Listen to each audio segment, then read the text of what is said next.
അതിൻ്റെ ഭാഗമായിട്ട് പിന്നീട് നിരന്തരം ഈ ഹിന്ദു മുസ്ലിം ഡിവിഷൻ ഉണ്ടാക്കാനായിട്ട് പൂർണ്ണമായിട്ടും ബ്രിട്ടീഷുകാർക്ക് കഴിഞ്ഞത് ആ ഒരു തുടക്കം മുതലാണ്.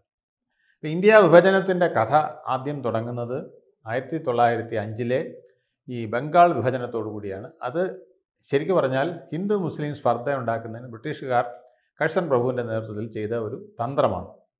ഈ തന്ത്രം നടപ്പാക്കാതിരിക്കാനായിട്ട് അല്ലെങ്കിൽ അതിനുള്ള നടപടികൾ ആരംഭിച്ചത് മുതൽ സ്വദേശി മൂവ്മെൻറ്റ് ആരംഭിക്കുകയും ആ സ്വദേശി മൂവ്മെൻ്റെ ഭാഗമായിട്ട് വന്ദേ മാതരം മൂവ്മെൻറ്റും കൂടെ ആരംഭിച്ചു.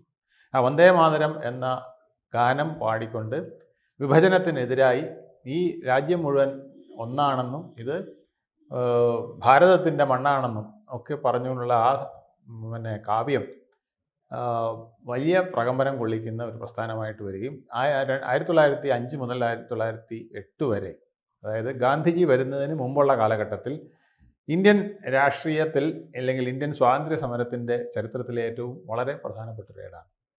കൂടുതൽ വാർത്തകളും വിശേഷങ്ങളും നിങ്ങളിലേക്ക് എത്താൻ ABC മലയാളം സബ്സ്ക്രൈബ് ചെയ്യുക, ബെൽ ബട്ടണും അമർത്തുക.